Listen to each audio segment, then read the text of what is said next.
"The bottom, that's where your dignity resides," said Mr. Chaplin as he took a seat on my old wooden boards. After all these years of supporting many kinds of anonymous bottoms, somebody talked to me. Poor old public bench. And this somebody was no less than Charlie Chaplin, the little tramp. Oh, Mr. Chaplin, the day you stopped by, you were not the youngest, but your mind was bright and clear. You used to live not far from here with your entire family in this large house called Le Manoir de Ban. And you gazed into the distance, breathing in the night air, and after a deep, long sigh, you told me a secret. Fame gives you the feeling that everyone knows you, but in reality, you don't know anybody. When you become a celebrity, you have to choose one or two friends and imagine the rest. You added right away, though, humor reinforces your survival instinct and keeps your spirit sane. Is your eye focused on the paintings that illuminate your thoughts, or are you, like me, wandering in God's picture gallery? I am in Vevey, a sweet little town, white, clean, English, comfortable, warmed by the southern winds of Mount Chardon, like stoves, and sheltered by the Alps like a screen. In front of me, a summer sky, the sun, ripe vines covering the hillsides, and the Léman, this magnificent emerald set in the midst of snowy mountains like a silver plate. I was alone, but all around me, I could feel the whole of creation live and dream. Where Clarens and its willows are mirrored in the water, Rousseau had walked, dreaming of Eloise. Many poets had sung of this shore. There, under the walnut trees near the deep blue-green lake, Byron had written his melodious verses about the prisoner of the gloomy stone castle of Chillon, perched on its island rock. They looked at the torture stake, the dungeon, the rusty chains hanging on the stone walls, the gravel litter for the prisoners who would be executed, the trapdoors through which the poor devils were hurled down and impaled onto iron pickets in the surf below. They found all this entertaining.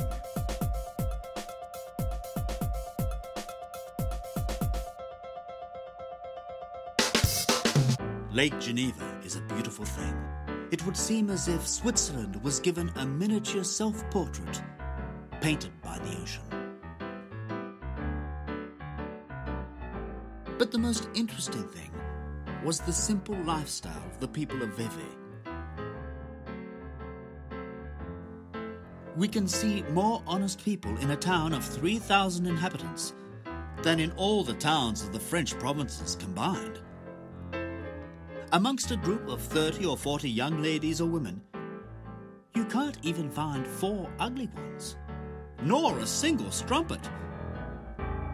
Oh, the good and the bad lands.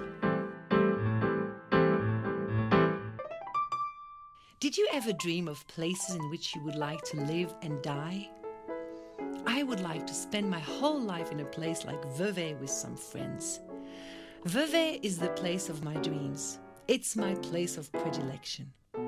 But we don't often live in a place we dream of. Indeed, fate doesn't give us many opportunities to be happy.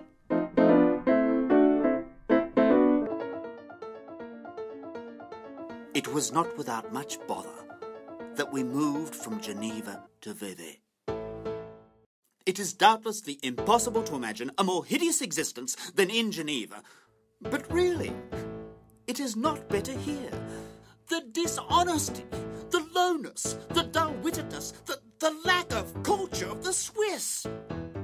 Naturally, the Germans are worse, but these people are not a lot better. The worst thing is their filth, here as in Geneva. There is no question of dying here. We did not know anyone in Montreux. We walked along beside the lake and saw the swans and the many gulls and terns that flew up when you came close and screamed while they looked down at the water. Then, along the road, we passed an old square-built stone chateau on a ledge on the side of the mountainside with the terraced fields of vines. Each vine tied to a stick to hold it up.